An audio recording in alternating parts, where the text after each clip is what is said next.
Hello everyone, welcome to our YouTube platform Chemical Educators। हम पिछले class में bonding की स्टेरिक नंबर 4 तक चर्चा कर लिए थे और ऑर्बिटल सिलेक्शन प्रिंसिपल पढ़ चुके थे। आज स्टार्ट करते हैं स्टेरिक नंबर 5 से। तो आज हम चर्चा करेंगे ट्राइगोनल बाइपिरामिडल के ऊपर। स्टार्ट करते हैं।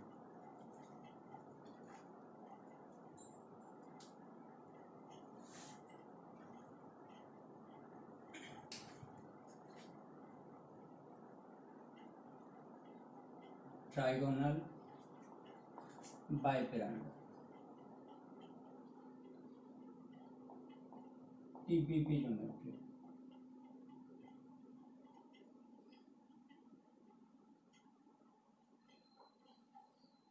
ठीक है, तो ये किस किस को लेके बनेगा?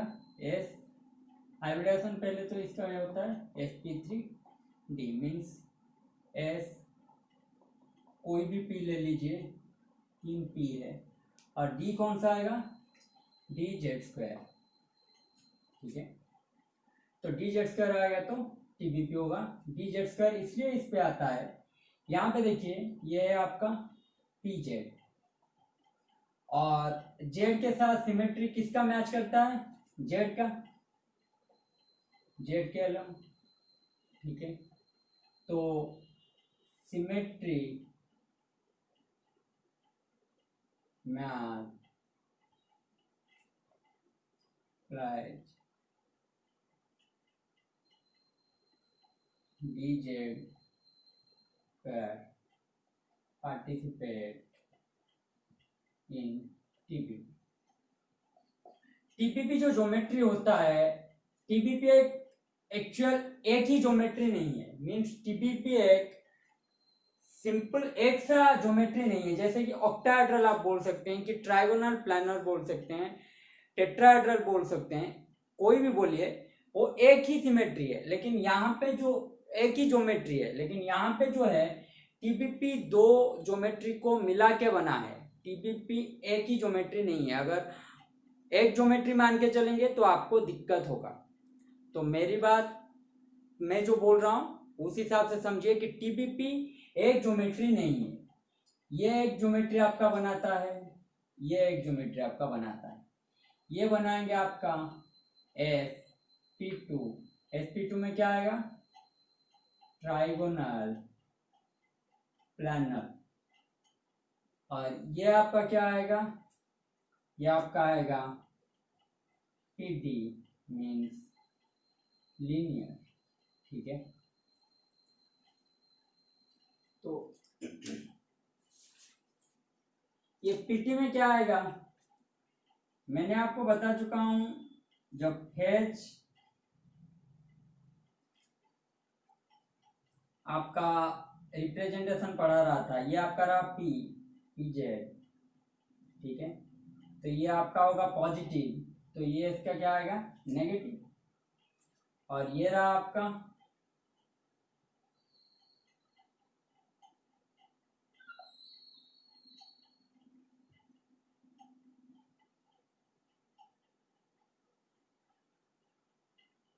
dz², ये आपका रहा पॉजिटिव, तो ये भी आपका रहेगा क्या?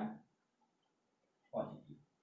ठीक है, तो अगर ये दोनों मिलते हैं, ये क्या हुआ आपका? पॉजिटिव पॉजिटिव मीन्स कंस्ट्रक्टिव, और ये आपका क्या हो जाएगा? डिस्ट्रक्टिव। ठीक है, तो ये किस तरह आएगा? ऐसे।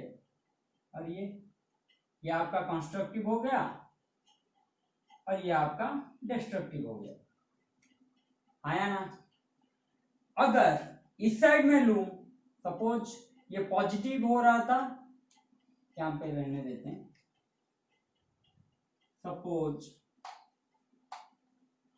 ये आपका डी हैज रिप्रेजेंटेशन का मतलब नहीं है कि सिर्फ पॉजिटिव ही होगा, ये नेगेटिव नेगेटिव भी हो सकता है। ये सर नो, तो ये आपका क्या आ जाएगा? डिस्ट्रक्टिव। और ये आपका क्या आ जाएगा? कंस्ट्रक्टिव।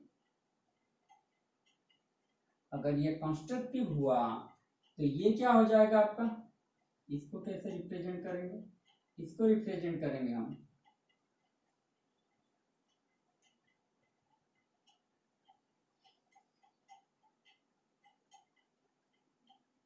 क्यों, क्योंकि हमें पता है जिस साइड में कंस्ट्रक्टिव आएगा उसका ऑपोजिट साइड में भी क्या आएगा, डिस्ट्रक्टिव। तो ये आपका आ गया डिस्ट्रक्टिव,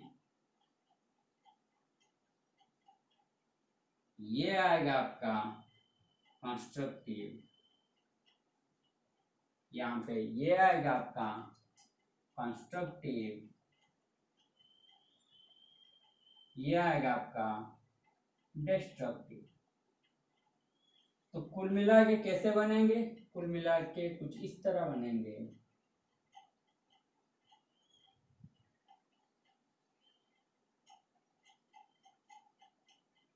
ठीक है।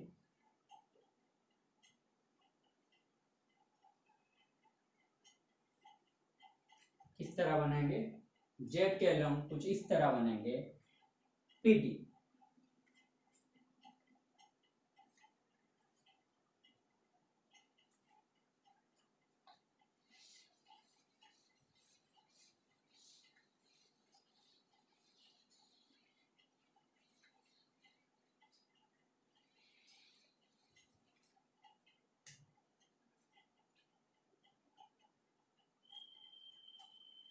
तो यहाँ पे आप देखिए कि अगर एक्सिस आया आपका तो ये जो बॉन्ड एंगल होगा ये कितना होगा, 180 डिग्री, यस और नो। ये जो बॉन्ड एंगल होगा ये कितना होगा, 180 डिग्री। ये देखिए ये आपका ये दूसरा, तो इनके बीच जो बॉन्ड एंगल है ये बॉन्ड एंगल कितने का है, ये बॉन्ड एंगल जो है ये बॉन्ड एंगल कितने का है, 180 डिग्री का है, दोनों ऑपोजिट डायरेक्शन में है तो बॉन्ड एंगल उनका कितना रहेगा, 180 डिग्री, ठीक है। अब आ जाते हैं इनके ऊपर, तो ये क्या है, एक एस और दो पी मिला के ये आपका क्या आएगा, ये आइटम ले लिया, ये 3 आइटम, तो ये आएगा आपका sp2 ट्राइगोनल प्लानर, ठीक है। तो इनके बीच बॉन्ड एंगल कितना आएगा, 120 डिग्री, 120 डिग्री, 120 डिग्री, ठीक है। सेंट्रल एटम आपका सेम है, सेंट्रल एटम है ए के बीच एक हो रहा है, एक ए इनके साथ बना रहा है sp2 हाइब्रिडाइजेशन, ए इनके साथ बना रहा है pd, ठीक है, pd हाइब्रिडाइजेशन। तो सेंट्रल एटम क्या है, सेम है, तो ट्राइगोनल प्लानर होगा तो बॉन्ड एंगल कितना आएगा हमें पहले से ही पता है, 120 डिग्री आएगा sp2 हाइब्रिडाइजेशन के लिए, ठीक है। अगर इन दोनों को मिला दूं, इन दोनों को मैंने मिला दिया तो ये क्या आया, ये इस साइड एक मॉलिक्यूल लग जाएगा, ठीक है। तो ये आपका आया, ये एक हाइब्रिडाइजेशन, ये दूसरा हाइब्रिडाइजेशन, और दोनों को मिला के हमारा बना क्या, टीबीपी।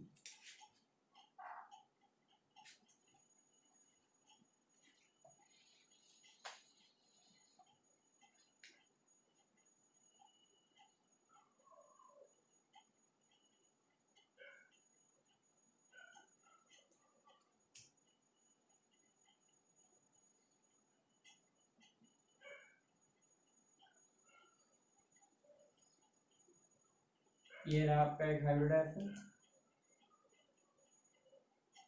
ये रहा आपका दूसरा हाइब्रिडाइजेशन, इन दोनों को मिला के हम ये जो हाइब्रिडाइजेशन टोटल इन टोटल होता है इसी को ही बोलते हैं टीबीपी, इसी को ही क्या बोलते हैं, टीबीपी बोलते हैं, ठीक है। Mean trigonal bi pyramidal.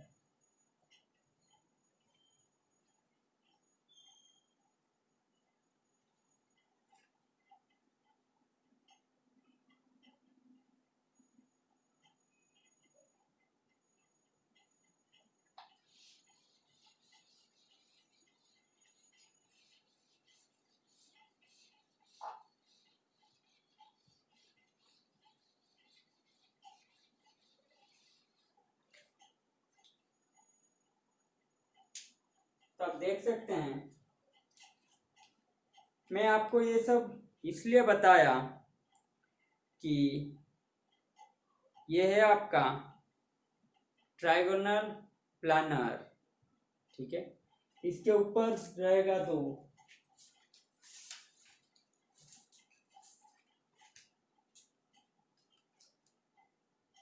ये, ठीक है। ये आपका क्या हुआ, टोटल स्ट्रक्चर आ जाएगा टीबीपी का।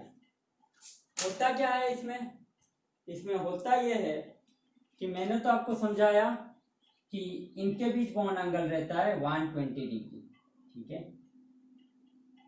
कितना 120 डिग्री रहेगा, 3। इनके साथ जो बनते हैं उनका बॉन्ड एंगल कितना रहता है, 180 डिग्री। वो कितना बनते हैं, एक, क्योंकि एक ही लीनियर है, जेड एक्सिस के अलावा, तो इनके बीच एक ही बॉन्ड आएगा, ठीक है। तो कुल मिला के कितने बॉन्ड बने, 4।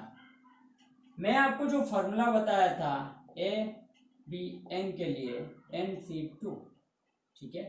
तो यहाँ पे क्या आएगा, AB5, तो आएगा 5C2 मीन्स 5 का फैक्टोरियल, 5 माइनस 2 का फैक्टोरियल, 2 का फैक्टोरियल, तो 5 इंटू 4/2 आ जाएगा। कुल मिला के कितना, 10 बॉन्ड एंगल, 10 बॉन्ड एंगल यहाँ पे क्रिएट होगा।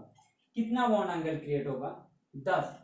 हमें मिल रहा है कितना, 4, मीन्स और एक भी बॉन्ड एंगल है जो यहाँ पे बन रहा है, और वो बॉन्ड एंगल है आपका 90 डिग्री। कितना 90 डिग्री बॉन्ड एंगल, 6 आएगा 90 डिग्री बॉन्ड एंगल, क्योंकि ये 3 1 4 है, तो 10 माइनस 4 6 आएगा आपका 90 डिग्री बॉन्ड एंगल। तो ये जो 90 डिग्री बॉन्ड एंगल बनता है, ये अगर कोई क्वेश्चन आपको पूछे number of bond angle due to TBP geometry, तो आपका कितना आएगा, 4। But number of bond angle in TBP geometry आएगा 10।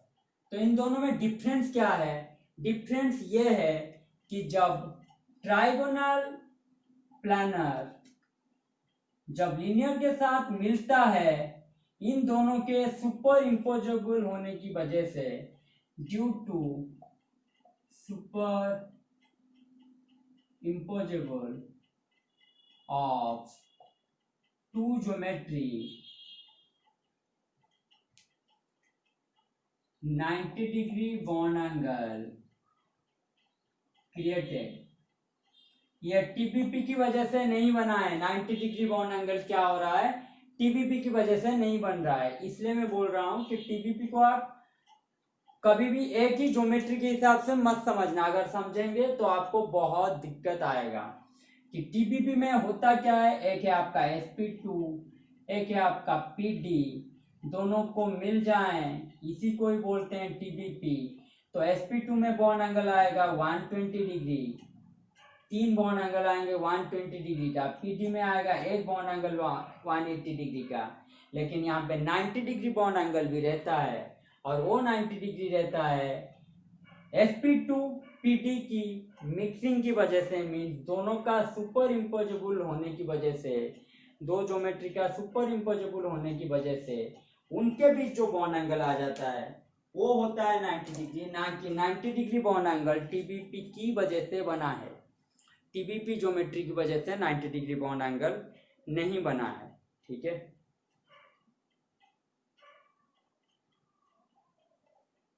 ये देखिए, ये मैंने निकाल दिया। ये आपका दिख रहा है, ये आपका 120 डिग्री, ठीक है।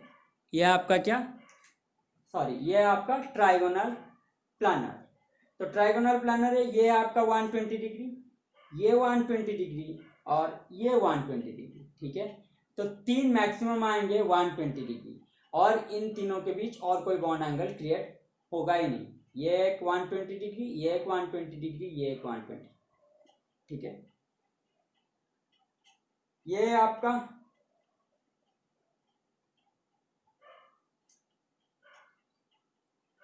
पीटी, ये सर नो। तो पीटी का बॉन्ड एंगल देखिए, ये आपका 180 डिग्री। पीटी का बॉन्ड एंगल क्या हो रहा है, 180 डिग्री। इन दोनों के बीच और कोई बॉन्ड एंगल नहीं आ रहा है। लेकिन जब ये दोनों मिलेंगे, ठीक है, ये दोनों जब मिलेंगे तो आप देख सकते हैं ये आपका आ गया टीबीपी, ठीक है, ये आपका आ गया टीबीपी। लेकिन यहाँ पे होता क्या है, 180 डिग्री अपना बॉन्ड बरकरार रखेगा, 120 भी अपना बॉन्ड बरकरार रखेगा, लेकिन ये जो है एक्सियल जो बॉन्ड है या एपिकल बॉन्ड और इक्वेटोरियल जो बॉन्ड है, इनके बीच जो बॉन्ड एंगल आएगा, ये देखिए, ये आपका एक होगा 90 डिग्री, ये इसके साथ बनाएगा 90 डिग्री, ये इसके साथ बनाएगा 90 डिग्री, पीछे वाले का इसके साथ बनाएगा, मीन्स इस साइड से दिखाऊं तो एक बनाएगा इसके साथ, एक इसके साथ, एक इसके साथ, एक इसके साथ, और नीचे वाले बनाएगा एक इसके साथ, एक इसके साथ, एक इसके साथ। तो ऊपर वाले का 3, नीचे वाले का 3, ये 6 बॉन्ड एंगल क्या हुआ, 90 डिग्री। 90 डिग्री किस लिए हुआ, due to superimposable of sp2 and pd geometry, due to superimposable of trigonal planar and linear geometry, या sp2 pd की मिक्सिंग की वजह से ये बना 90 डिग्री। कोई भी अगर आपको पूछे 90 डिग्री बॉन्ड एंगल टीबीपी की वजह से नहीं होता है, बार बार बोल रहा हूँ, 90 degree bond angle TBP geometry की वजह से नहीं होता है, लेकिन ये बॉन्ड एंगल रहता है, और सबसे ज्यादा रहता है 90 डिग्री बॉन्ड एंगल। ये देखिए, ये 4, तो ये 90 डिग्री बॉन्ड एंगल 6, ठीक है।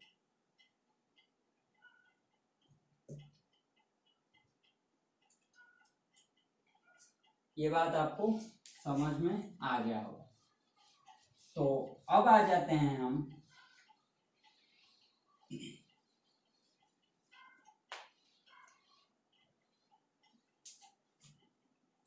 आप देख सकते हैं, ये रहा आपका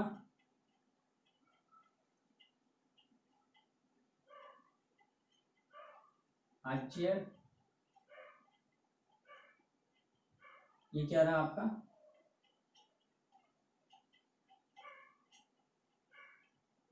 ये रहा, इसको हम बोलते हैं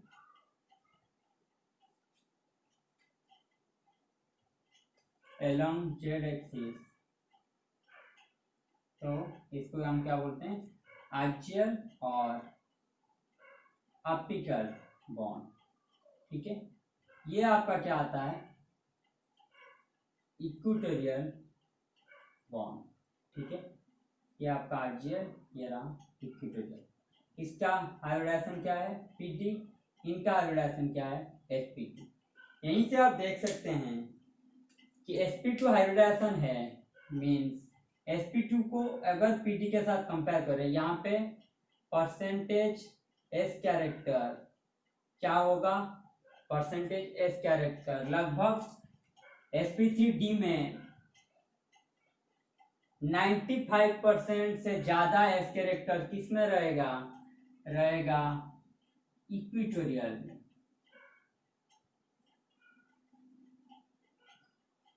ठीक है।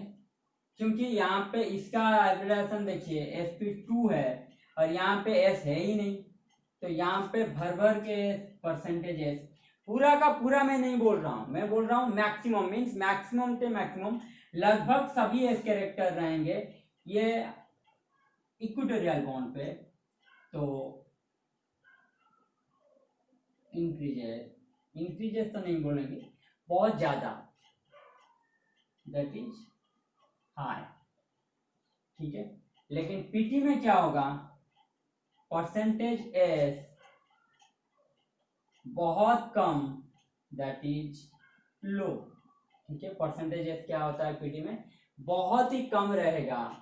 और हमें पता है परसेंटेज एस इंक्रीज करेगा मतलब bond length inversely proportional to s percentage. Bond length क्या होता है?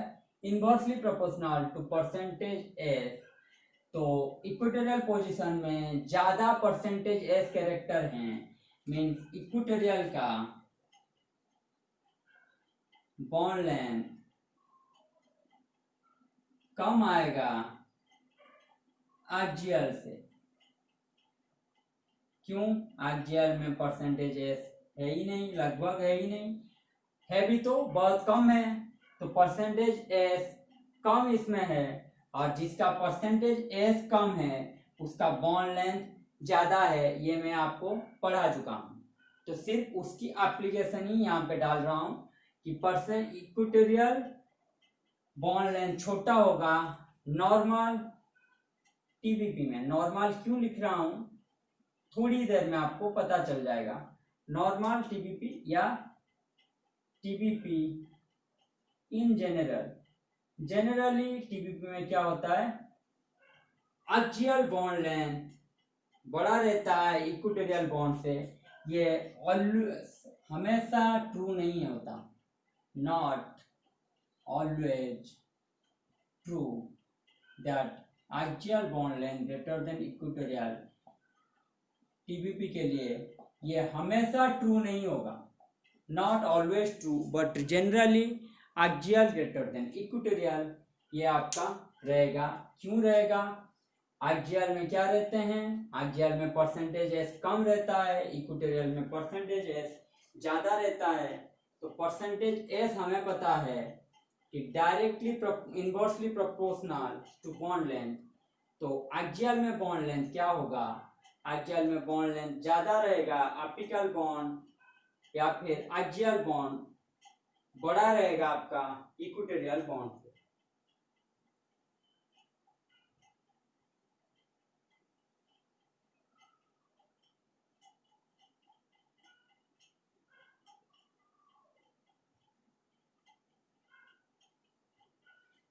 तो यहाँ पे आप और एक चीज भी देख सकते हैं। देखिए, आप जब कोऑर्डिनेशन पढ़ेंगे या फिर पढ़ तो चुके होंगे थोड़ा बहुत, ये देखिए आपका क्या रह रहा है,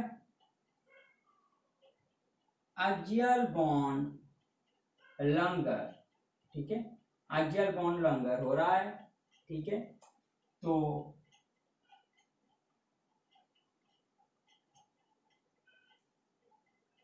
इसको हम क्या बोल सकते हैं, अगर कोऑर्डिनेशन के हिसाब से बोलेंगे तो इसी को हम बोलते हैं जेड आउट बा एक्सियली एलोंगेटेड। इसी को ही हम बोलते हैं क्या, एक्सियली एलोंगेटेड या फिर जेड आउट, ठीक है। ये सब बातें हम करेंगे कहाँ पे, कोऑर्डिनेशन पे।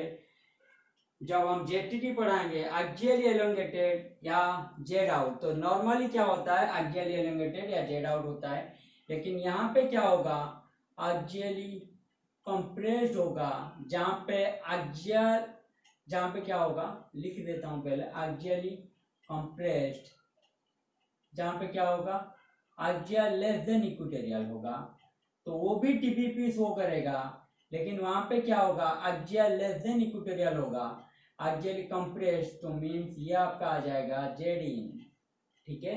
जेड आउट को ही बोलते हैं हम एक्सियली एलोंगेटेड। यहाँ पे देख सकते हैं आप, एक्सियल पोजीशन पे आपका बॉन्ड लेंथ ज्यादा है इक्वेटोरियल पोजीशन से, ठीक है।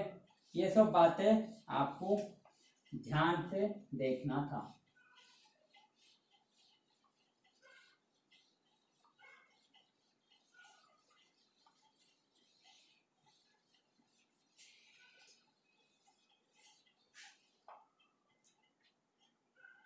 तो आप ये पूछ सकते हैं कि पीटी में 180 डिग्री क्या है, बॉन्ड एंगल है, ठीक है। sp2 में बॉन्ड एंगल है 120 डिग्री। हाँ, इससे मैं देख के पता चल जा रहा है इसमें एस है, तो परसेंटेज एस इसमें ज्यादा, इसमें एस है ही नहीं हाइब्रिडाइजेशन में, तो परसेंटेज एस कम, तो हम बोल देंगे कि एक्सियल ग्रेटर देन इक्वेटोरियल। तो मुझे एक बात बताइए, मैं तो बोल चुका हूं आपको hybridisation is a hypothetical concept, आया ना। हाइब्रिडाइजेशन क्या होता है आपका? Hypothetical concept. अगर हाइपोथेटिकल कॉन्सेप्ट होता है लेकिन बॉन्ड एंगल आपका क्या होता है? Real concept. बॉन्ड एंगल आपका क्या होता है? Real concept. और रियल कॉन्सेप्ट जो होता है, मैंने आपको ये भी बताया है, जिसका बॉन्ड एंगल ज्यादा, बॉन्ड एंगल जिसका ज्यादा, उसमें क्या होता है? परसेंटेज एस ज्यादा, आया ना। बॉन्ड एंगल जिसका ज्यादा उसका परसेंटेज एस ज्यादा। तो परसेंटेज एस तो रियल कैरेक्टर के हिसाब से देखने से 180 डिग्री में ज्यादा होना चाहिए था, तो लेकिन होता क्यों नहीं है इसमें 180 डिग्री पे बॉन्ड एंगल ज्यादा? मतलब परसेंटेज एस इसमें क्यों नहीं होता है, ये आप मुझे बताइए। क्वेश्चन मेरा समझ आया आपको? मैं बोलना चाह रहा हूं ये तो हाइपोथेटिकल कॉन्सेप्ट है, ये आप देख के ही लगा देंगे कि इसमें परसेंटेज एस ज्यादा है। अगर रियल कॉन्सेप्ट की बात करूं, बॉन्ड एंगल जो है वो रियल है, तो रियलिटी में मैं देख रहा हूं कि बॉन्ड एंगल जिसमें ज्यादा रहता है वहां पे परसेंटेज एस ज्यादा रहता है। एसपी यहाँ पे कितना होता है? 180 डिग्री, sp2 120 डिग्री, तो इसमें मैंने कितना निकाला था? परसेंटेज एस 50%, ये 33.33%। तो यहाँ पे क्यों, जो रियल कंसेप्ट में देखूंगा हाइब्रिडाइजेशन से पहले, कि सपोज मुझे हाइब्रिडाइजेशन पता नहीं, मुझे सिर्फ बॉन्ड एंगल पता है 180 डिग्री 120 डिग्री, तो मैं पूछूं आपको कि टीबीपी में जो 180 डिग्री बॉन्ड एंगल है उसका परसेंटेज एस कैरेक्टर ज्यादा है या कम है, तो आप क्या बताएंगे? उसका कम है। इसलिए कम यहाँ पे रहता है। मैंने आपको एमबीपीआर में एक कॉन्सेप्ट पढ़ाया था, बॉन्ड एंगल वो तब बढ़ाते हैं, बॉन्ड एंगल वो तब बढ़ाते हैं जब उनको 90 डिग्री में हो या रिपल्सिव फैक्टर हटाना होता है। बॉन्ड एंगल तब हम बढ़ाते हैं जब रिपल्सिव फैक्टर हटाना होता है। तो जनरली क्या करते हैं हम? sp3 में जो रहता है उसकी बॉन्ड एंगल बढ़ाते हैं लगभग sp2 के आसपास। sp2 से ज्यादा नहीं बढ़ा पाते, sp2 के आसपास। मीन्स OCl2 की बात कर लें या फिर कोई भी बॉल्की ग्रुप लगा के हम बॉन्ड एंगल इसलिए बढ़ा देते हैं कि बॉन्ड एंगल बढ़ने की वजह से परसेंटेज एस कैरेक्टर आ जाएगा, और मिक्सिंग आएगा। तो मिक्सिंग तो भीख मांगने के लिए ही होता है, सिंपली मिक्सिंग होता है परसेंटेज एस को बढ़ाने के लिए, एस परसेंटेज लाने के लिए सिंपली पी ऑर्बिटल भीख मांगते हैं, मुझे एस कैरेक्टर चाहिए और कुछ नहीं है परसेंटेज एस। तो जब बॉन्ड एंगल पहले से ही ज्यादा है, मैंने आपको बोला था sp2 में आप नहीं लगाएंगे एनबीपीआर, कोई भी कॉन्सेप्ट बॉन्ड एंगल बढ़ाने का आप क्या लगाएंगे? sp3 में ही लगाएंगे, ठीक है। किस में लगाएंगे? sp3 में ही लगाएंगे। और जहां पे 90 डिग्री बॉन्ड एंगल हो रहा है, अगर बॉल्की ग्रुप नहीं है, मीन साइज उस सेंट्रल एटम का बड़ा नहीं है, जैसे कि pH3 था, सब्सिक्वेंट के हिसाब से साइड एटम बहुत बड़ा था, तो यहाँ पे मिक्सिंग नहीं हुआ, इसका हाइब्रिडाइजेशन नहीं आया। लेकिन NH3 में हाइब्रिडाइजेशन आया, यहाँ पे भी 90 डिग्री था। तो इसमें इसलिए आया क्योंकि इसका साइज छोटा है, तो ये जो आएगा साइज छोटे होने की वजह से यहाँ पे रिपल्सिव फैक्टर जो आएगा, इसकी रिपल्सन को घटाने के लिए NH3 में क्या हुआ? मिक्सिंग होगा। तो हर कोई चाहता है बॉन्ड एंगल इसलिए बढ़ता है सिर्फ परसेंटेज एस को बढ़ाने के लिए, लेकिन ये जो पीटी होता है ये पहले से ही क्या है आपका? 180 डिग्री, जो कि बॉन्ड एंगल पहले से ही बढ़ के है, तो रिपल्सिव फैक्टर इनमें आएगा ही नहीं। अगर रिपल्सन और दूसरी बात यह है, इनका बॉन्ड लेंथ क्या है? बहुत बड़ा। बॉन्ड लेंथ क्या होता है? बड़ा। तो रिपल्सन इनका आएगा ही नहीं, सब्सिक्वेंट के साथ भी नहीं आएगा रिपल्सन, क्योंकि ये बहुत दूर में रहते हैं। तो अगर रिपल्सन आएगा नहीं तो बॉन्ड एंगल हमें पहले से बढ़ाने की जरूरत नहीं, अगर जरूरत है भी तब भी इसका बॉन्ड एंगल क्या है? पहले से ही ज्यादा है। मीन्स 180 डिग्री ये पहले से ही बॉन्ड एंगल क्रिएट कर देते हैं। तो बॉन्ड एंगल 180 डिग्री है तो मुझे बॉन्ड एंगल बढ़ाने की जरूरत नहीं है। sp2 में मैंने आपको कभी नहीं समझाया कि sp2 को बढ़ा के sp करो, sp3 से ही मैं बढ़ाता हूं क्योंकि बॉन्ड एंगल हमें ज्यादा चाहिए और sp3 में ही आपका 90 डिग्री का कैरेक्टर जो होता है आता है। दूसरी बात, यहाँ पे जो 90 डिग्री बॉन्ड एंगल है ये सुपर इम्पोजेबल होने की वजह से है। This bond angle is not created by the geometry itself, ठीक है। अगर बॉन्ड एंगल ज्योमेट्री की वजह से नहीं बना है तो रिपल्सिव फैक्टर भी नहीं आएगा क्योंकि मॉलिक्यूल की वजह से नहीं बन रहा है ये बॉन्ड एंगल कि रिपल्सन इनको हटाना है। ये बन रहा है दोनों जुड़ रहे हैं, जुड़ने के बाद इनका दूसरा कोई मॉलिक्यूल के साथ रिपल्सन दिखा रहा है, मतलब सॉरी दूसरा कोई मॉलिक्यूल तीसरे किसी मॉलिक्यूल के साथ आपका क्या दिखा रहा है, 90 डिग्री बॉन्ड एंगल क्रिएट कर रहा है। मींस अगर ये ए है आपका सेंट्रल एटम और एक्सियली जो है वो अगर बी है तो ये है आपका सपोज सी है, तो सी बॉन्ड एंगल 90 डिग्री नहीं क्रिएट कर रहा है या फिर B 90 degree bond angle create नहीं कर रहे हैं। ए के साथ जुड़ने के बाद बी और सी के बीच हो रहा है 90 डिग्री बॉन्ड एंगल, तो ये बॉन्ड एंगल एक दूसरे की वजह से नहीं हो रहा है, सिर्फ सुपर इम्पोजेबल की वजह से हो रहा है, तो इनके बीच रिपल्सिव फैक्टर आएगा ही नहीं।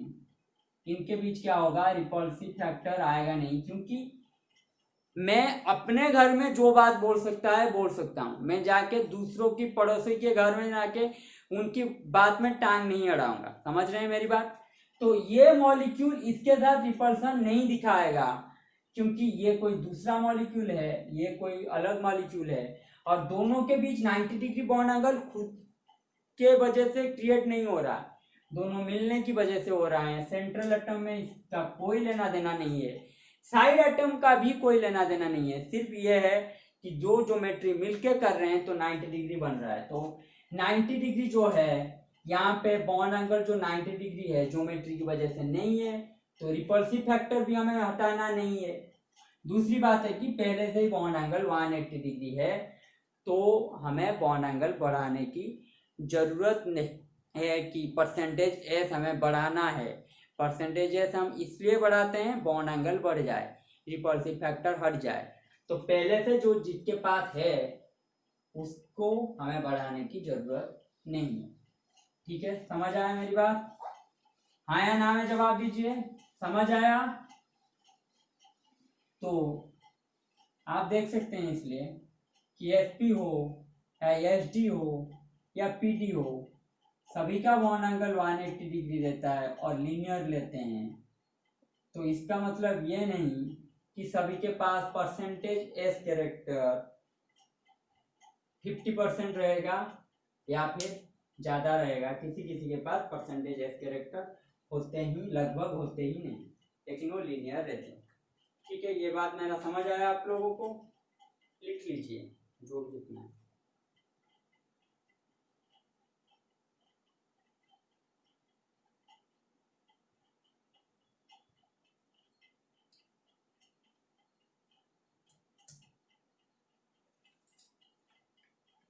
क्वेश्चन कीजिए।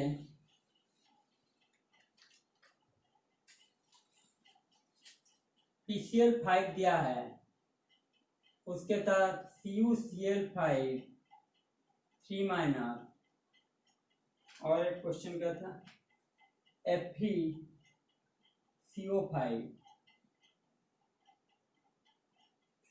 तो मुझे बताइए इन तीनों में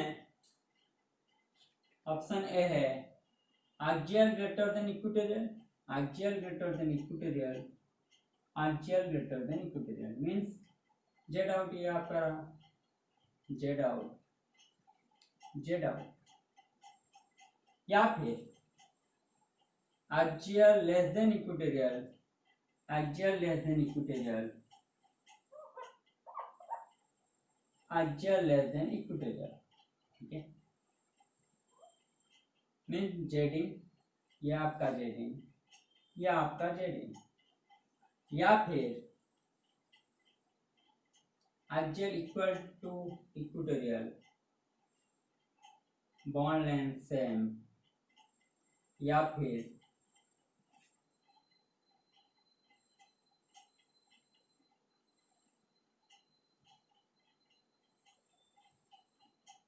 डी हुआ नॉन।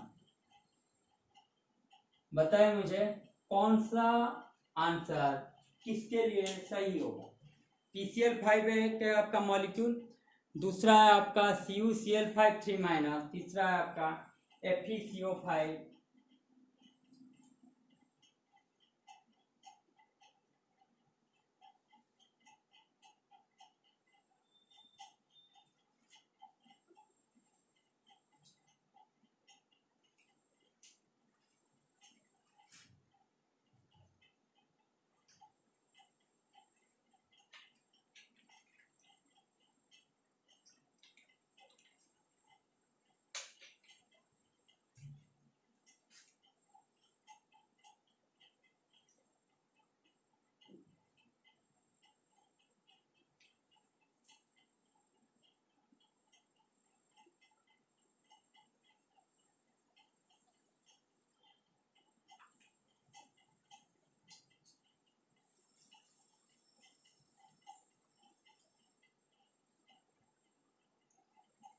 ये भी आएगा आपका TBP,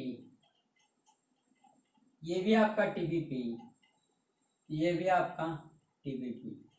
इसमें तो जो जनरल कंसेप्ट है वही लगेगा, एक्सियल ग्रेटर देन इक्वेटोरियल, ठीक है। लेकिन इसमें क्या होगा, इक्वेटोरियल ग्रेटर देन एक्सियल, यहाँ पे भी होगा इक्वेटोरियल ग्रेटर देन एक्सियल। तीनों के तीनों TBP हैं, फिर भी इन दोनों में क्या होगा, इक्वेटोरियल ग्रेटर देन एक्सियल, इनमें भी होगा इक्वेटोरियल ग्रेटर देन एक्सियल।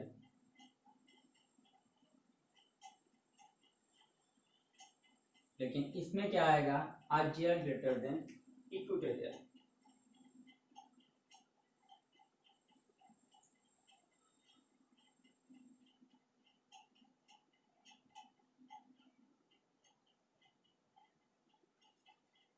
ठीक है।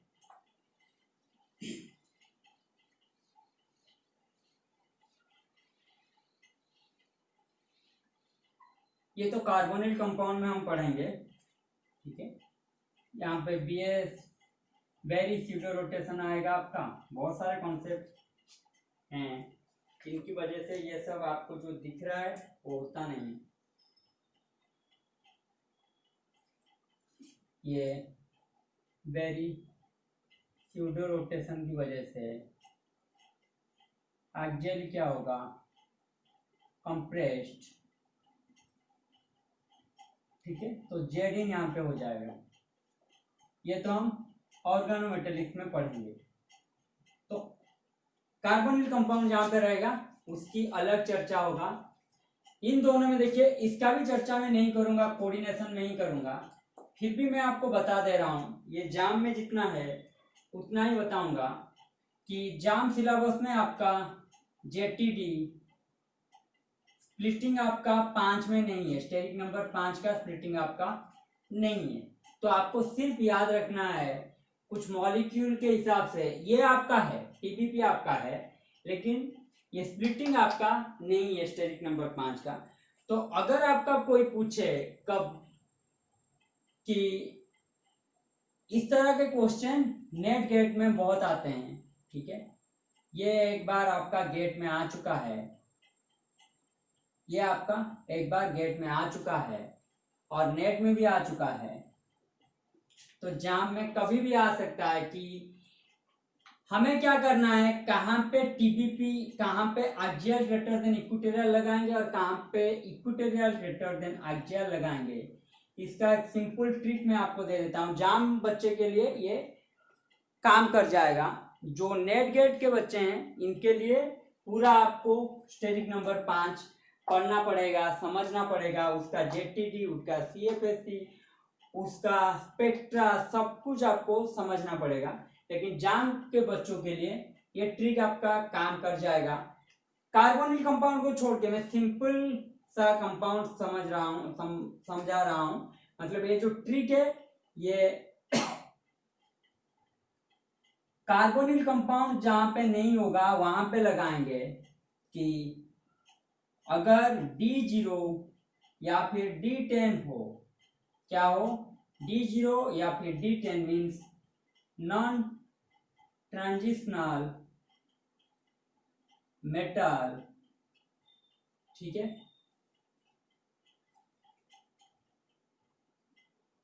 तो आपका आ क्या जाएगा,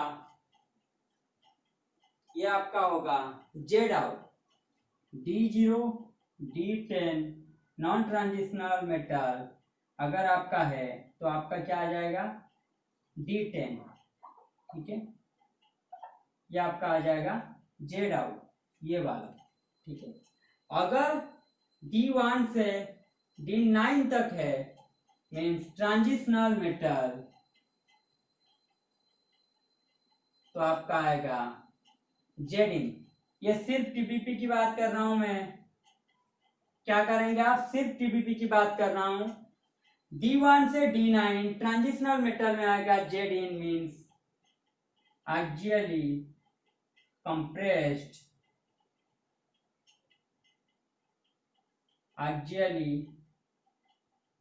elongated, ये आपका, ये तो लगभग हर जगह होगा, जेड इन जो होगा लगभग हर जगह सही बैठेगा आपका, लेकिन जेड आउट आपका सही नहीं बैठेगा, लेकिन आपको जाम में जितना आएगा आपका वो आपका सही बैठ जाएगा, क्योंकि स्टेरिक नंबर 5 का जेटीडी आपका कोर्स में नहीं है, तो कोई भी मॉलिक्यूल नहीं देगा, जो जेटीडी के हिसाब से आपको समझना पड़ेगा। तो ये ट्रिक आप लगा के चले आएंगे और ये सही बैठ जाएगा। D0 D10 अगर नॉन ट्रांजिशनल मेटल है, D0 D10 तो नॉन ट्रांजिशनल है, या फिर कोई नॉन ट्रांजिशनल मेटल के साथ दिया है टीबीपी मीन स्टेरिक नंबर 5 का दिया है, तो वो आएगा आपका जेड आउट। ये आपका ट्रिक है, ये कोई नहीं है, रूल नहीं है, ठीक है। तो एक्चुअली क्या होगा, एलोंगेटेड। अगर D1 से D9 ट्रांजिशनल मेटल है टीबीपी में, तो एक्चुअली क्या होगा, कंप्रेस होंगे। आपको पता है D9 में आप जब ऑक्टाहेड्रल करते हैं कॉम्प्लेक्स, वहां पे ज्यादातर क्या होता है, जेड आउट होता है, आया ना। लेकिन यहाँ पे देखिए D9 में अगर टीपीपी आएगा आपका, तो जनरली क्या होगा आपका, जेड इन होगा, जनरली क्या होगा आपका, जेड इन होगा। तो ये तो लगभग हर जगह सही रहेगा, इसका थोड़ा दिक्कत होता है कि जेड आउट होता है या नहीं। तो ये देखिए यहाँ पे जेड आउट नहीं हो रहा है, ठीक है। यहाँ पे देखिए ये है, जेड आउट नहीं हो रहा है, आयरन है, यहाँ पे जेड इन हो रहा है। ये देखिए D1 से D9 तो ये जेड इन हो रहा है, लेकिन इसकी एक अलग चर्चा करेंगे हम, इनका एक अलग चर्चा करेंगे। सिर्फ आप ये ट्रिक याद रखना, D0 से D10 अगर नॉन ट्रांजिशनल मेटल आयन हुआ तो जेड आउट होगा, D1 से D9 अगर ट्रांजिशनल मेटल आयन हुआ तो जेड इन होगा। ये आपका क्या होगा, ये दोनों आएंगे मोस्टली, ठीक है। ये कोई रूल नहीं है, बार बार बोल रहा हूं। तो नेट गेट के लिए ये तुक्का हो जाएगा, जाम के लिए ये क्या हो जाएगा, एक ट्रिक जो आपको सही आंसर दे देगा, क्योंकि आपका जेटीडी स्टेरिक नंबर 5 के लिए है ही नहीं कोर्स में, ठीक है। तो उसकी चर्चा हम नहीं करेंगे, ठीक। तो सिर्फ आपको ये याद रखना था। तो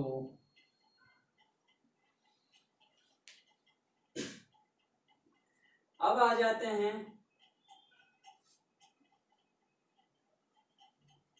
टीबीपी का, जो हम जैसे करते थे पहले 4 स्टेजिंग नंबर तक मैं बता चुका हूं, सेट एंड ज्योमेट्री फॉर्मेशन, ठीक है। क्या आएगा, एक आपका आएगा केस, केस 1 कि लोन पेयर, ये रहा आपका बॉन्ड पेयर, ठीक है। लोन पेयर 0, बॉन्ड पेयर 5 आया ना।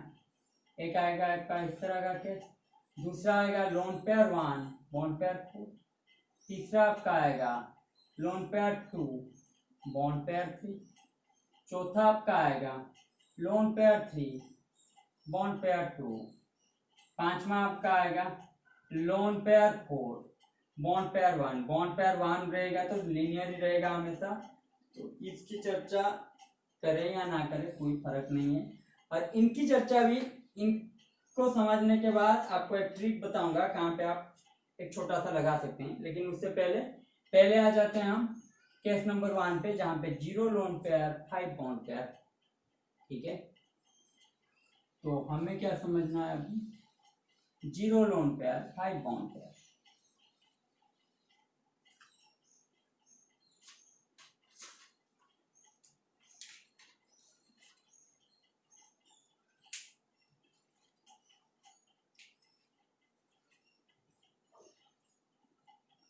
Case 1 lone pair 0, bond pair 5 sigma.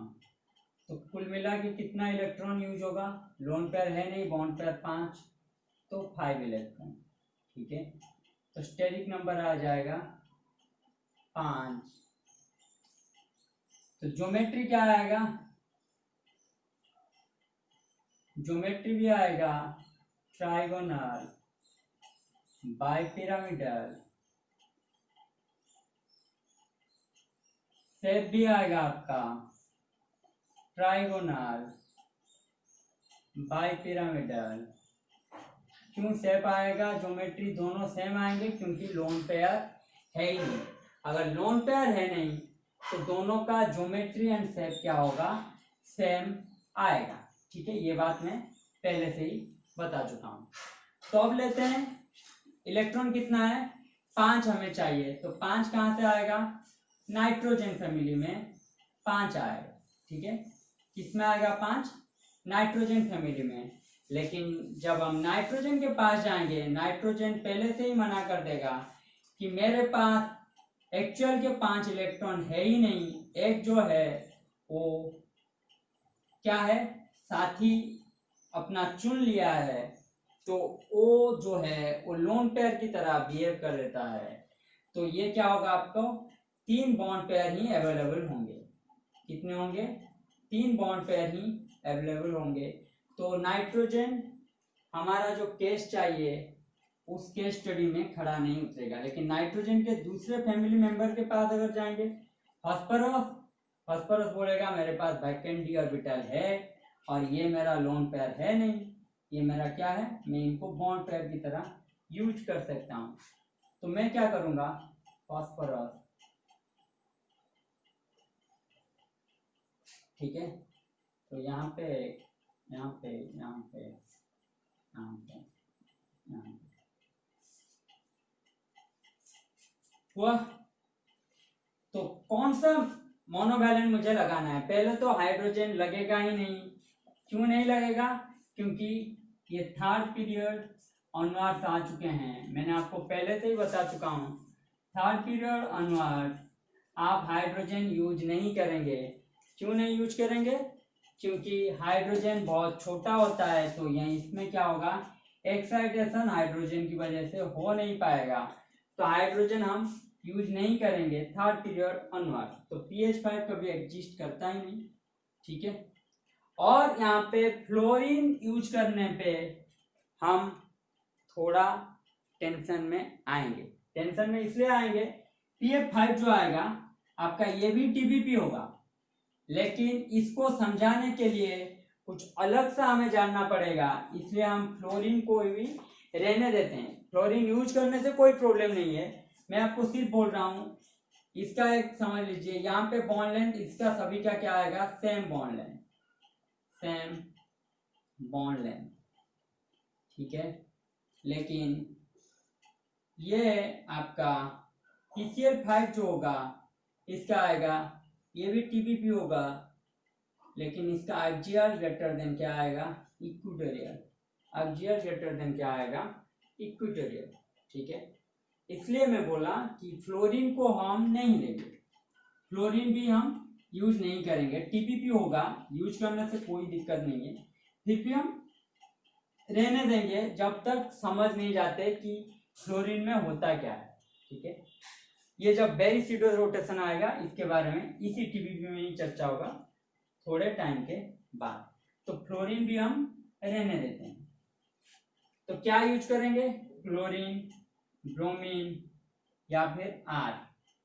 Are क्या है आपका C3, इस तरह का ग्रुप, fluorine, bromine, chlorine, bromine, R, ये यूज करेंगे हम। तो होगा क्या बताइए, क्या मॉलिक्यूल आ जाएंगे, PCl5 एक आ जाएगा आपका, PBr5, PR5, ये सब आपके आएंगे TBP। ठीक है, क्या आएंगे आपके TBP। हाइड्रोजन हम यूज नहीं करेंगे, फ्लोरीन भी हम स्टेरिक नंबर 5, स्टेरिक नंबर 7 में जब यूज करेंगे थोड़ा देख के ही यूज करेंगे। ये आपका क्या आ जाएगा, स्टेरिक नंबर 7 में पेंटागोनल बाइपिरामिडल PBP। ठीक है, तो नाइट्रोजन फैमिली में ये सब आ जाएंगे आपका इस तरह का मॉलिक्यूल। ठीक है,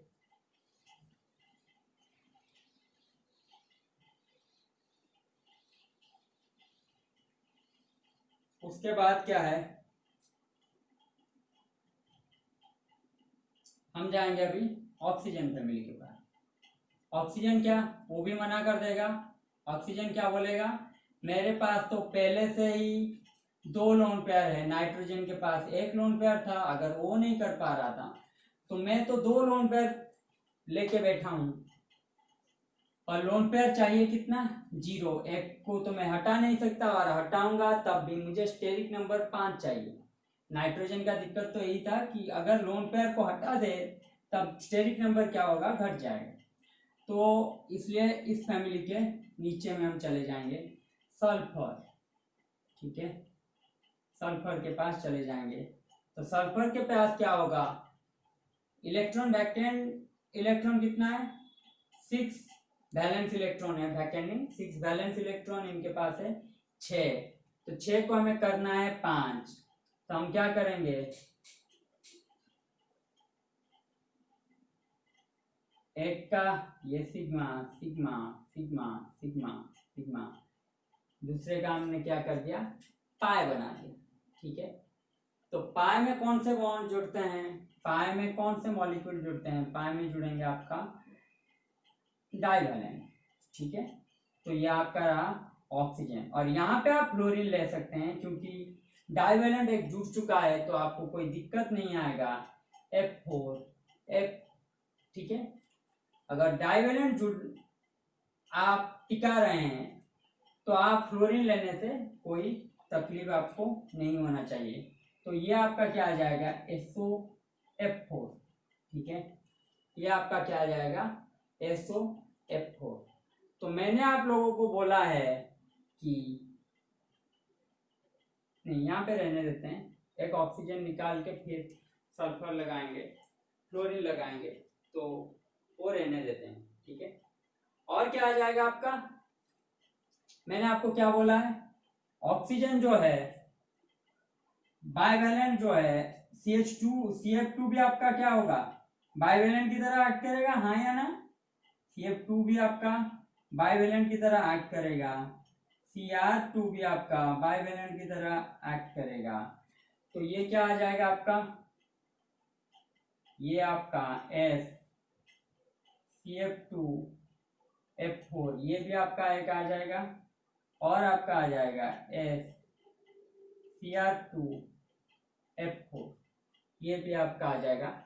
Cr2 में आप फिर आ जाएगा आपका क्या, हाइड्रोजन आ जाएगा, तो इसको रहने देते हैं, CF2F4, ये भी आपका आ जाएगा क्या, TBP, वो भी आपका आ जाएगा TBP। लेना है तो आप ले सकते हैं, कोई दिक्कत नहीं है। H2F4, ठीक है। तो ये आपका आया सल्फर के साथ, ठीक है। अब आ जाते हैं हम आयोडीन के पास। आयोडीन में क्या है, आयोडीन फैमिली में मीन्स फ्लोरीन फैमिली में, फ्लोरीन तो मैंने पहले ही बोल चुका हूँ, आप लेने से थोड़ा कतरा आएंगे। तो यहाँ पे हम जनरली क्या लेते हैं, आयोडीन, क्योंकि आयोडीन साइज भी बड़ा रहता है और बहुत बड़ा भी नहीं रहता।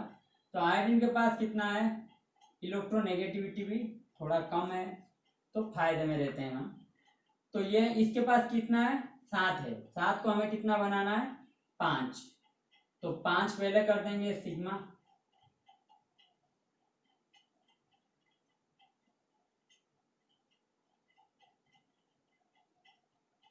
पांच पहले क्या कर देंगे, सिग्मा बना देंगे, उसके बाद 2 टिका देंगे पाई।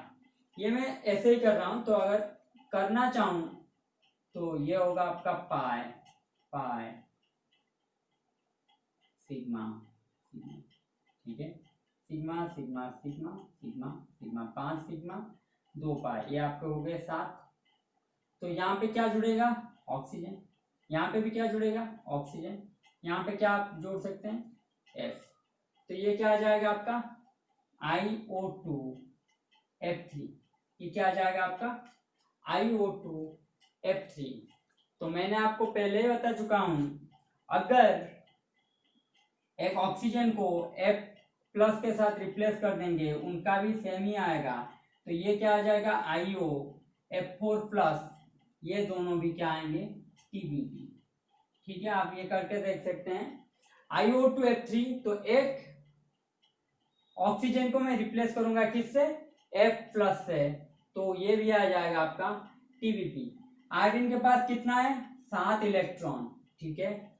तो नेक्स्ट ग्रुप में जाऊंगा जेनन के पास, इसका कितने इलेक्ट्रॉन है, 8 इलेक्ट्रॉन। तो एक इलेक्ट्रॉन यहाँ पे ज्यादा हो रहा है, तो मैं करूंगा क्या, एक F+ अगर टिका दूं तो ये आ जाएगा, आया ना। तो ये सेम आ जाएगा, क्योंकि एक क्या होगा, फ्लोरीन चला जाएगा, ठीक है। तो जेनन के साथ आप कीजिए, जेनन के साथ आप कीजिए।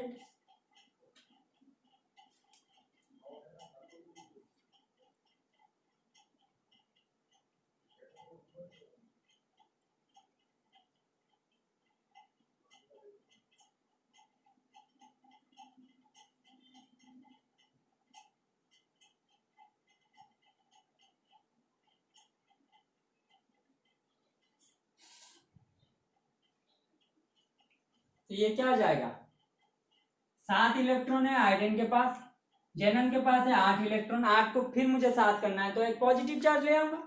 तो मैंने क्या किया, F+ बोला, कि ये भी क्या आ जाएगा, जेनन पहले लिख दिया, तो ये क्या है O2 रख दिया, तो ये क्या है F3 रख दिया, तो ये क्या आ गया, पॉजिटिव चार्ज, ठीक है। HCO2F3+, ये भी आपका आ जाएगा TBP, ये भी क्या आपका आ जाएगा TBP।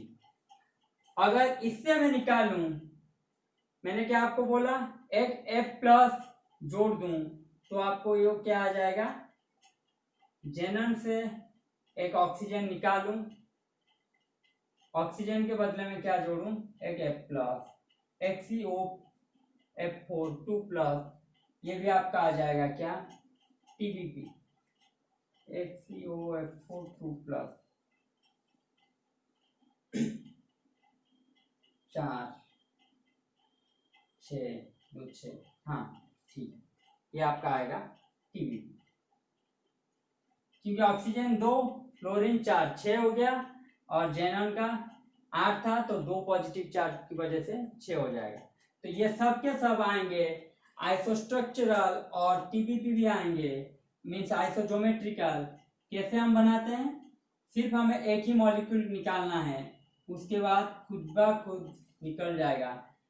एक ऑक्सीजन निकाला, एक F+ जुड़ा, ठीक है। आयोडीन को जेनन में कन्वर्ट किया, तो एक पॉजिटिव चार्ज लगा दूंगा, ठीक है। इससे निकालूंगा, ऑक्सीजन निकालूंगा, एक क्या जोड़ूंगा, F+, तो ये सब आ जाएंगे आपके आइसोजोमेट्रिकल, आइसोस्ट्रक्चरल and आइसोजोमेट्रिकल, दैट इज टीपीपी आपका होगा यहाँ। तो ये तो इजी वाला पोर्शन था। मुझे एक बात बताइए कि यहाँ पे जो मैं डबल बॉन्ड लगा रहा हूं, आप देख सकते हैं कि मैं इक्विटोरियल में लगा रहा हूं, ठीक है। डबल बॉन्ड जो मैं लगा रहा हूं वो इक्विटोरियल में लगा रहा हूं। तो क्या हमेशा ऐसा होता है कि यहाँ पे इक्विटोरियल में लगा रहा हूं तो कहीं पे एक्सियल में भी लगा सकता हूं? तो ये कभी नहीं होगा। इसके लिए हम क्या पढ़ेंगे? Side selection principle, that is Bent's rule. Bent तो सिर्फ ऑक्सीजन और CF2 इनके लिए बताया था। बेंड सिर्फ किसके लिए बताए थे? सॉरी, बेंड बताए थे लोन पेयर और फ्लोरीन के लिए। हम सभी के बारे में जानेंगे कि बेंड रूल क्या होता है, साइड सिलेक्शन प्रिंसिपल होता क्या है, ठीक है।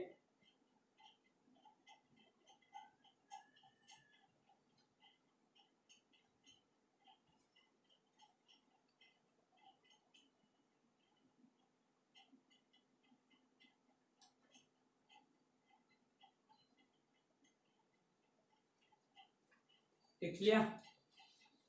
तो अब आ जाते हैं साइड सिलेक्शन प्रिंसिपल के पास।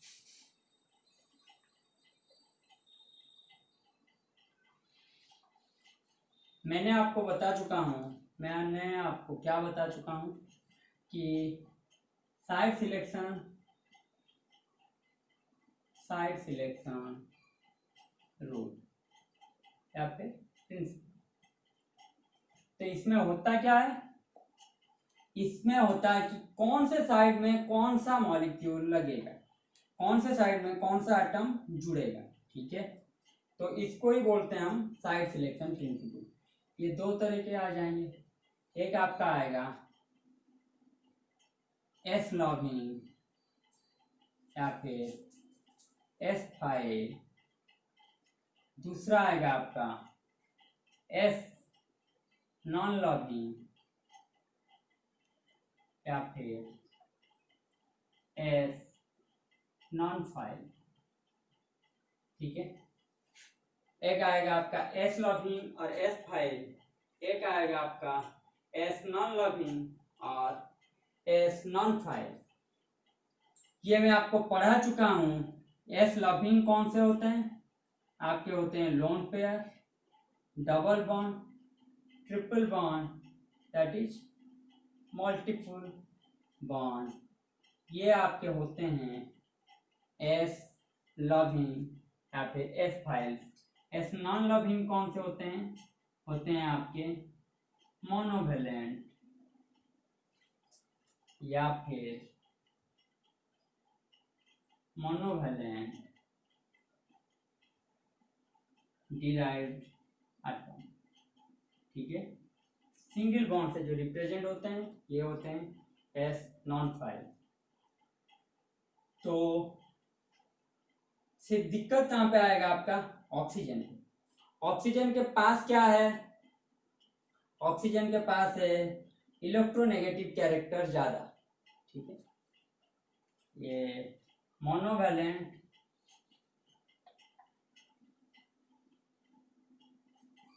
मोस्ट इलेक्ट्रोनेगेटिव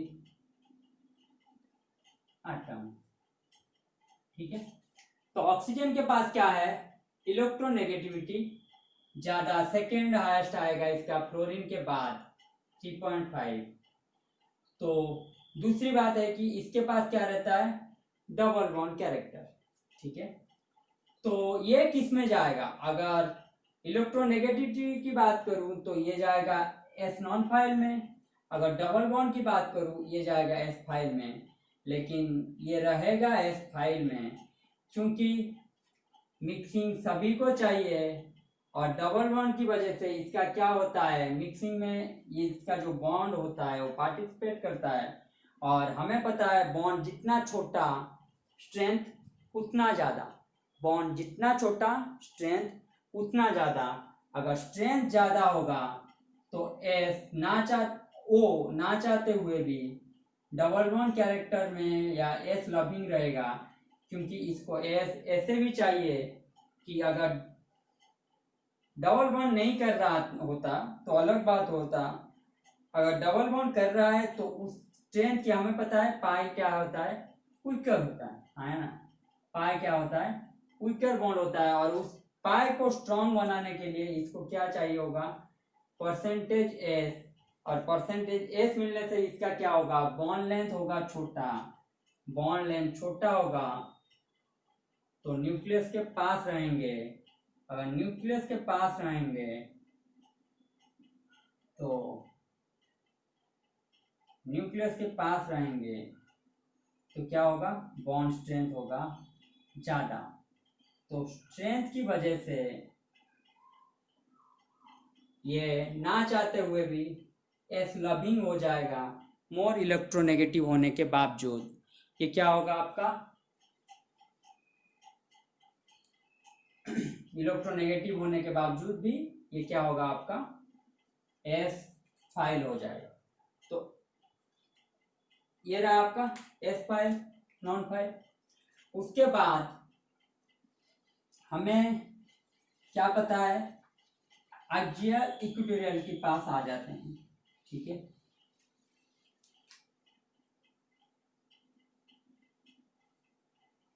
ये रहा आपका एक्सियल, ये रहा आपका इक्वेटोरियल। ठीक है, मैंने बताया आपको परसेंटेज एस एक्सियल में कम रहता है, मतलब बहुत ही कम रहता है। परसेंटेज एस इक्वेटोरियल में, परसेंटेज एस इक्वेटोरियल में लगभग सभी के सभी परसेंटेज एस टीबीपी में किसके पास रहते हैं, इक्वेटोरियल के पास रहते हैं। और परसेंटेज एस जिसके पास ज़्यादा, मीन्स इनके ऊपर परसेंटेज एस ज़्यादा, तो एस फाइल्स कौन से हुए, एस फाइल्स क्या हुए, lone pair, double bond, triple bond या फिर मल्टीपल बॉन्ड, ये सब क्या हैं, एस फाइल्स हैं। मीन्स परसेंटेज एस कैरेक्टर इनको चाहिए ही चाहिए। तो ये सब क्या करेंगे, जुड़ेंगे इक्वेटोरियल पोजीशन पे। किस पे जोड़ेंगे, इक्वेटोरियल पोजीशन पे। जबकि परसेंटेज एस एक्सियल में कम, ये आपका क्या है, मोनोवैलेंट और इलेक्ट्रोनेगेटिव एटम। ठीक है, तो इनमें परसेंटेज एस कम, तो ये कहाँ पे जुड़ेंगे, एक्सियल पोजीशन पे। ठीक है, किसमें जुड़ेंगे, एक्सियल पोजीशन। दूसरी तरह हम समझ भी सकते हैं, डबल बॉन्ड पाई बनाने के लिए क्या होगा, इसको सिग्मा के बाद ओवरलैपिंग चाहिए होगा, side wise overlapping. Double bond के लिए बात कर रहा हूँ, मल्टीपल बॉन्ड तो साइड वाइज ओवरलैपिंग चाहिए होगा।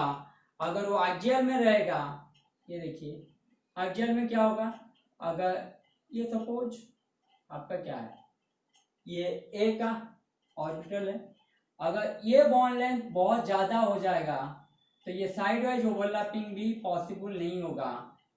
साइड वाइज ओवरलैपिंग क्या होगा, पॉसिबल हो नहीं पाएगा, क्योंकि डिस्टेंस बहुत ज़्यादा है। हम पहले से ही पढ़ चुके हैं, एक्सियल क्या क्या होगा, बॉन्ड लेंथ ज़्यादा रहता है इक्वेटोरियल से, जनरल कॉन्सेप्ट में।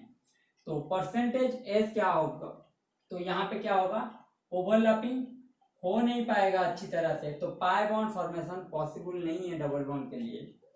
तो ये तो एक बात है। दूसरी बात, उस तरह से आप अगर बॉन्ड लेंथ आपको पता है तो उस तरह से भी समझ सकते हैं कि बॉन्ड लेंथ किसका ज़्यादा होता है, बॉन्ड लेंथ होता है एक्सियल का ज़्यादा।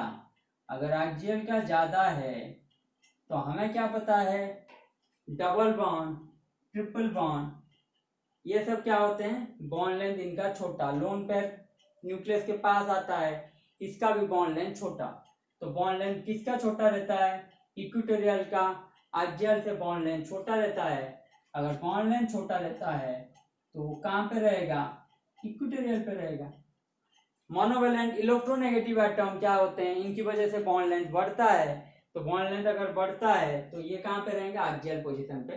लेकिन एक्चुअल कॉन्सेप्ट क्या है आपका, साइड सिलेक्शन रूल या बेंट्स रूल। बेंट ने सिर्फ फ्लोरीन और लोन पेयर को लेके समझाया था। आप तो कोई भी मॉलिक्यूल लेके समझ सकते हैं। डिराइव्ड एटम भी आप ले सकते हैं। डबल बॉन्ड की जगह आप क्या कर सकते हैं, CF2 आया ना, ये आपका क्या है, CF2 है। मैंने आपको बताया डबल बॉन्ड शो करेगा Cr2, ये आपका क्या है, डबल बॉन्ड कैरेक्टर शो करेगा। ठीक है, तो कुछ भी ले सकते हैं आप, वो लेके आप बना सकते हैं।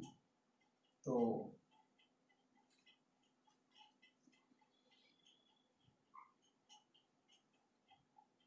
डिराइव्ड मोनोवैलेंट हो या बाइवैलेंट, जो जितना जैसा शो करेगा उस हिसाब से हम लगाएंगे साइड सिलेक्शन रूल। और साइड सिलेक्शन रूल क्या होगा, S file S non file, उस हिसाब से हम लगाएंगे। ये आपका क्या, साइड सिलेक्शन प्रिंसिपल। ठीक है, दूसरा आपका आएगा, दूसरा क्या आपका आएगा, एपिकोफिलिसिटी। एपिकोफिलिसिटी क्या है, एपिकोफिलिसिटी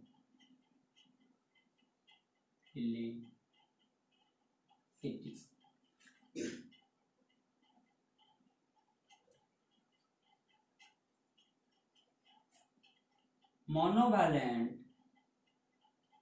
और most electronegative substrate have tendency,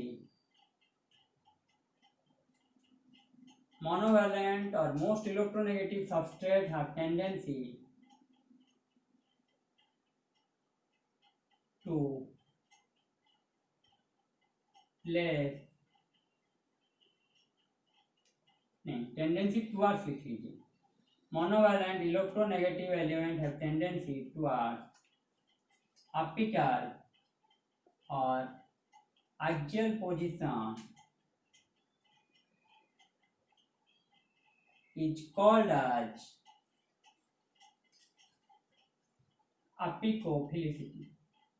इसको क्या बोलते हैं, एपिकोफिलिसिटी। मीन्स मोनोवैलेंट जो भी आएंगे वो आपका क्या होंगे, या फिर मोर इलेक्ट्रोनेगेटिव एलिमेंट, वो हमेशा चाहेंगे किस पोजीशन में रहने के लिए, एक्सियल पोजीशन में। इसको वही बोलते हैं एपिकोफिलिसिटी। तो क्वेश्चन कीजिए, क्वेश्चन है आपका, which of the following is strongest apicophile, which of the following is strongest apicophile। ठीक है,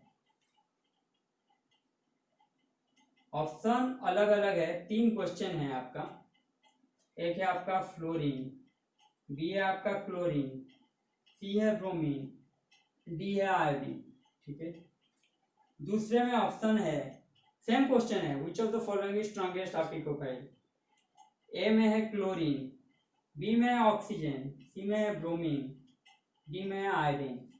तीसरा है, ए में है क्लोरीन, बी में है CF3, सी में है Br, डी में है CF2। कीजिए,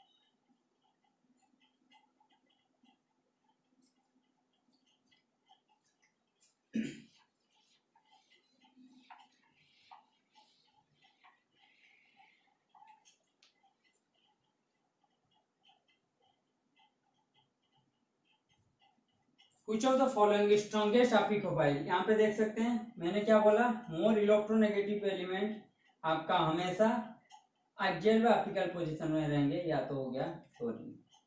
यहाँ पे देखिए मोर इलेक्ट्रोनेगेटिव एलिमेंट है, लेकिन ये क्या है आपका बाईवैलेंट, तो मोनोवैलेंट होना चाहिए, तो बाईवैलेंट है तो ये आपका नहीं आएगा। मोनोवैलेंट मोर इलेक्ट्रोनेगेटिव एलिमेंट, ठीक है, तो ये आपका नहीं होगा, आ जाएगा आंसर क्या आपका क्लोरीन। तीसरा क्वेश्चन क्या था, क्लोरीन CF3 BrCF2, आंसर आएगा आपका CF3। मैंने आपको क्या बताया है, जो भी सब्स्टिट्यूएंट भी अगर इलेक्ट्रोनेगेटिव ज्यादा है तो उसका भी क्या होगा, इलेक्ट्रोनेगेटिविटी ज्यादा अगर है, substituent more electronegative, that also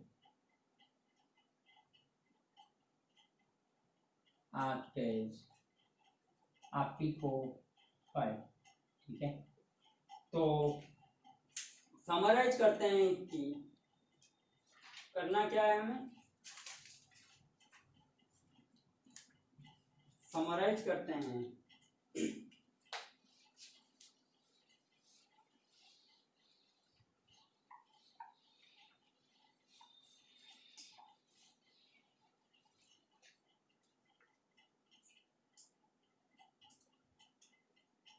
first देखेंगे अपिकोफाइल के लिए, फर्स्ट मोनोवैलेंट, ठीक है, देन आपका आएगा electronegativity, first monovalent then electronegativity. तो इस हिसाब से देखेंगे तो आपको पता चल जाएगा, क्योंकि ऑक्सीजन देखेंगे तो दूसरे में आ रहा है इलेक्ट्रोनेगेटिविटी, ऑक्सीजन पहले होता है बाईवैलेंट, तो इस कंडीशन से ऑक्सीजन हट जाएगा, ठीक है। तो अपिकल पोजीशन में आपका कर देता हूं, मीन्स एक्सक्यूज मी,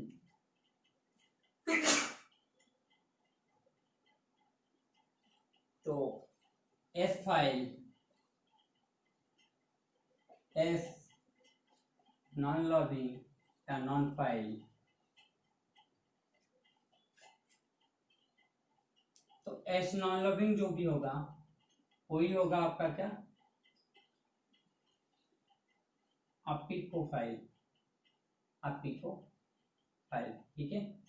तो इस हिसाब से हम कर देते हैं। एस नॉन में क्या आएगा, एस लविंग में क्या आएगा, डबल बॉन्ड एक, ट्रिपल बॉन्ड, उसके बाद CF2, ये सब आएंगे आपका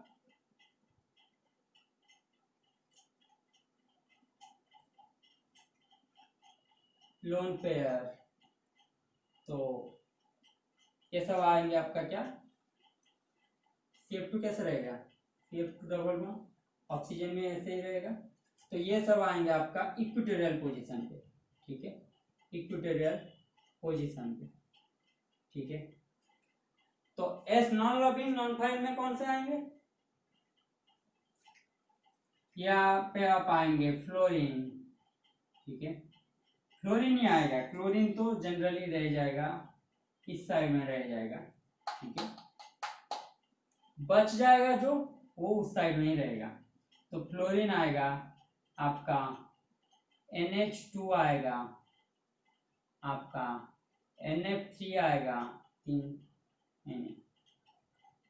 NF3, ये दो आएंगे आपका एस नॉन लविंग और नॉन फाइल, इसके साथ और क्या आएगा आपका CF3 भी आएगा आपका, ठीक है,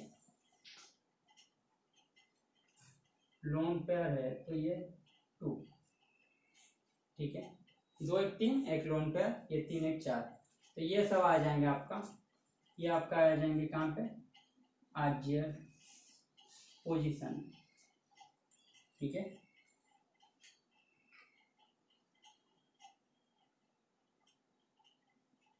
तो अपिकोफाइल जानने के लिए आपको क्या करना पड़ेगा, पहले मोनोवैलेंट उसके बाद इलेक्ट्रोनेगेटिव।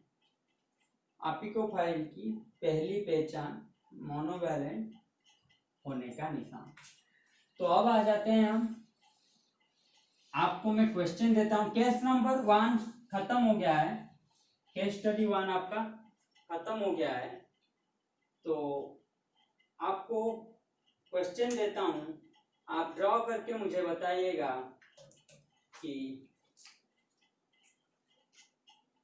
किस पोजीशन पे एक्सियल रहेगा। Draw the TBP correctly. किस पोजीशन पे, एक्सियल पोजीशन में कौन से जुड़ेंगे, इक्वेटोरियल में कौन से जुड़ेंगे। ठीक है, पहला है आपका P CH3 CH3 whole 3,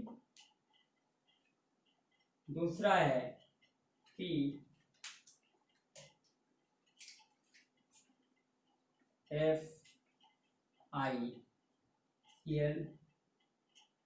5 - I, all possible compound. ठीक है, ऑल पॉसिबल कंपाउंड का मतलब क्या है, अगर PF लिया तो क्लोरीन क्या आ जाएगा, 5 - 1 4, तो Cl4। यस और नो। पहले तो क्या होगा, अगर फ्लोरीन 0 है तो क्या आ जाएगा, क्लोरीन 5, उसके बाद PF Cl4 PF2 Cl3, उसके बाद क्या आएगा PF3 Cl2, उसके बाद आएगा PF4 Cl, उसके बाद आ जाएगा PF5। ये कौन से पोजीशन में लगेंगे, मैं नहीं बोल रहा हूँ बॉन्ड लेंथ क्या है, वो बात नहीं है, सिर्फ कौन से पोजीशन में लगेंगे मैंने लिख दिया आपका। ऑल पॉसिबल आइसोमर क्या होगा, पॉसिबल कंपाउंड क्या होगा, PF5 PFI, तो Cl5 - I। थर्ड आपका आएगा SF4 CF2, फोर्थ आपका आएगा CF2 whole 2 CH3 whole 3, fifth आपको लेना है XeO2 CF2 N SO2F whole 2 O SO2F।